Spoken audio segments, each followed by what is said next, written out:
Hey guys, what's going on? It's Stef here. I hope you've been well. I know I have. Although that last bit was kind of a fib because I've been under the weather for about a week now and it sucks. So let's just get through this intro because I've filmed it about 10 times now and I'm kind of tired of screwing around with it. In this week's video, I went back to the Field of Dreams and had a really nice solo hunt. If you don't know what the Field of Dreams is, I would highly suggest you check out my last few videos if you have not already. The name of the field will make a lot more sense if you have seen those videos. Now, although it was pretty cold, still kind of frozen, I had absolutely nothing to complain about. It was a perfect relic hunting day. So we're gonna hop into that footage momentarily, but first, as an ever-present reminder, I am now a proud affiliate of KELLYCO metal detectors, so if you need anything metal detecting related at all and you don't know where to start, shoot me an email at stefdigs@gmail.com and I'll be more than happy to help you out. Or if you already know what you want from the store, it's easy. Just make sure you use my code STEFDIGS when you check out. All right, take number 11 and we finally got through it. Let's hop in. Well, back out at the field today. Much nicer day than when I was here last time. It's freezing now, and we still have a frost layer. Just thought I would show you something in situ. I've got no idea what it is. Might be a rain guide or something. Whatever it is, it looks broken up here. But yeah, it's not coming out for a while, but it looks like an artifact to me, so I will come back when I know what it is. Well, I got it out of the clump, sort of. It's still kind of thawing. It is a rains guide. This would have gone all the way around. It's actually a, what is it? Rain turret is what it's really called. But, you know, everyone in the detecting community for some reason calls it a rains guide. So that's caught on with me. Anyway, yep, good target. Actually only rang up like a 16. You would think it would ring up higher, being a big old piece of brass. But who knows? A lot of iron in the ground. I'll be back soon. Well, I can't believe it. I'm kind of in the same area where I found that 1690 to 1720 shoe buckle. And I just got another buckle, I think. It only rang up a 9, but it was really, really loud and insisting that I dig it. Wow. That's going to be like a garter clip or something like that, garter buckle. That's so tiny. God, maybe it's a knee buckle. I don't know. Look how small that is. That's incredible. All right, I'm going to brush that off and come right back and show you. That's really cool. Okay, I brushed off the buckle as much as I'm willing to in the field right now. I think there's still a tongue attached on this side, but it might be iron because that's not coming out. At least not right now, but it could be frozen dirt. Who knows? That's cool, though. I'm going to go with garter buckle. Definitely Colonial. So awesome. I love finding buckles, but you guys know that by now. All right, let you know if I find something else. Okay, next target was reading up an 8 on the Equinox. So talk about low conductors today. You can see it right there. I see a green button. Wow, this looks old. Oh, nice. You know what? Actually, that's a cufflink. Sweet. I love cufflinks. Cufflinks are just so personal. I mean, this is something somebody wore every single day. That's really cool. I don't think there's anything on it except this little rope design along the edge, but that is quite all right. Beautiful, beautiful find. I love that. Okay, well, I'm in some pretty dense iron right here in this row, but I did manage to pick up a really solid 17 to 18 signal, about 6 to 8 inches down. And you can see I have a button. This is a ball button, and I don't think I've ever found one in Connecticut, and that's where I am right now. I usually find these in New Hampshire for whatever reason, but it's complete, and that is awesome. Nice, really early 2-piece button. If there's something on it, I'll come back, but if not, we'll just keep moving.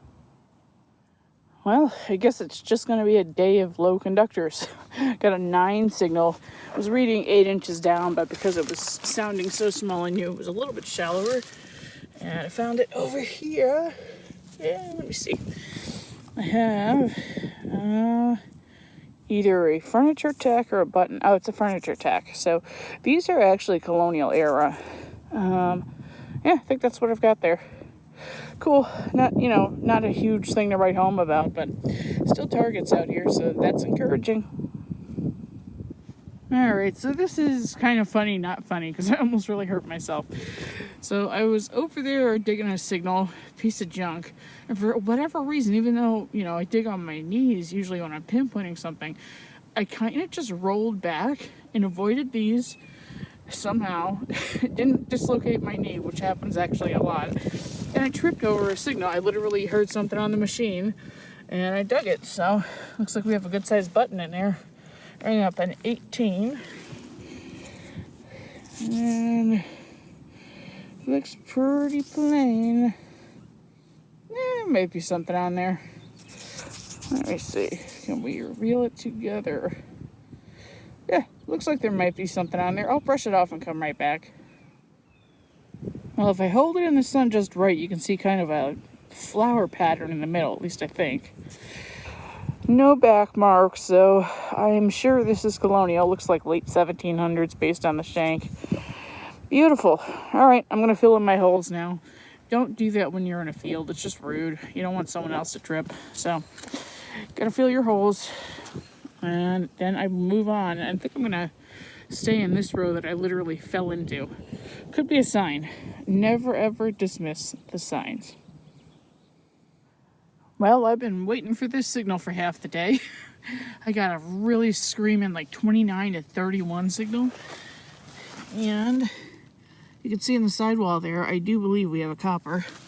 So I tried to carefully extract. It might actually be in the frozen layer. Nope.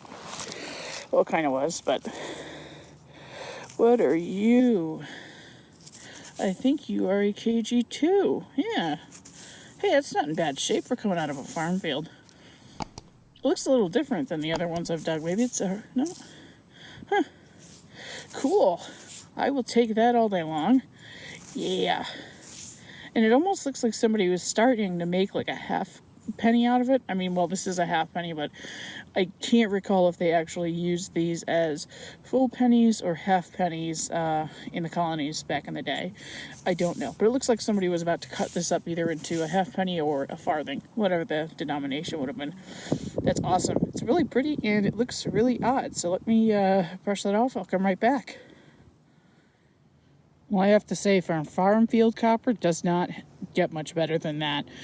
And there's a reason this is in such good shape and has such a nice strike. The 1730s variety, for whatever reason, in the 30s, they really did it right. This one's bang on 1730, maybe 39. I have a 39, and it's my nicest one. Really, really strong strike. So that is actually probably going to clean up pretty nicely. And if not, it looks pretty good the way it is. All right, we'll keep moving. Well, I have another frozen clump here. The signal rang about at 10 or 11. Let's see where the relic is here. And it's starting to come through. I did bang off some of the dirt. It looks brass. So I'm really puzzled as to why things ring up the way they do in this field. I mean, that KG2 was like between a 25 and like a 31. So, and now this nice piece of brass is only like a 10 or 11. So, I don't know. I'll be back once it's out of the clump. Well, figures I put the camera away too soon. It's just the tippity top of a keyhole escutcheon. And it's super thin, so that's probably why it rang so low. That's pretty cool, though. I like that. Wish it were complete, obviously, but I'm not going to complain. Cool find. Well, sun's going down. And I'm kind of making my way out slowly, but I got maybe 11 to 12 signal, 8 inches down. And it really actually was 8 inches down, even though it's teeny tiny. I have a little button here. It might be something on it. I don't know. I can't really tell. Actually, what the heck is this? Is this a button? Yeah, that's the shank side. Sorry, I can't talk very well because my face is frozen. I am so tired of winter. Anyway, cool. If it has something on it, I will come back. If not, I'm going to make our way out of the cornfield. Well, it did have something on it. Look at that design. It is beautiful. That's why it kills me when people tell me they just skip over low conductors. It's such a stupid thing to do. Pardon my being so blunt, but it really is. I mean, you miss really, really beautiful relics like this. Anyway, very cool. Okay, I'll be back with you if I find something else. So, like I said in the beginning of the video, nothing to complain about. Great relic hunting day. Now, we are going to do a quick wrap up, but I want to let you guys know I am going to be keeping those shorter because I've noticed at least 2/3 of my audience checks out the moment I hop into the wrap up. And to be honest, I can't really blame you because I kind of hate wrap ups. Sorry. I know some of you really like them though, so I will keep them in for you guys, but we're going to compromise and keep them short. Okay? Let's get into it. Okay, we're going to blast through this wrap up now since I have noticed a lot of you check out as soon as I start the wrap up, which I can understand. I don't really like them either, but some of you do, so I'm doing that for the few of you who like it. So there's that rains guide. Unfortunately, not much of a display piece as it's broken. This is just a piece of glass I found on the surface. I have been collecting this. I don't know what I'm going to do with it, but I like it. It's just so pretty. And this could actually be from like a 17th century mallet bottle or an onion bottle, something like that. So I just think it's cool. I like keeping that stuff. And let's see, we've got our cufflink here. Beautiful. There's that button that has like a snowflake pattern on it. Little garter buckle. I just still can't believe how teeny tiny this thing is. And that it, you know, like would aid in holding up a boot. So that's pretty cool. Our ball button. Yeah, that patina looking stuff in the field did not stay on. And then I was left with a pretty wasted copper, but the reason it looks shiny, I actually did that on purpose. I know I look crazy for doing that, but that way at least I can see the outline of the bust and some of the lettering. Back, pretty equally meh. But again, for a farm field, that's still not too bad. So I will take it all day long. I love my KG2s. Let's see that little shiny button from the end of the video. Our furniture tack there. Really cool keyhole escutcheon ball button. I don't remember if I went over that just now or not. Short-term memory, I guess, is just failing with me right now. So anyway, very good day out there. Very freezing day out there. But I'm happy I went. So as always, I really hope you enjoyed this week's episode, everybody. And remember, get out there, save what you can, do what you love. We'll see you next week.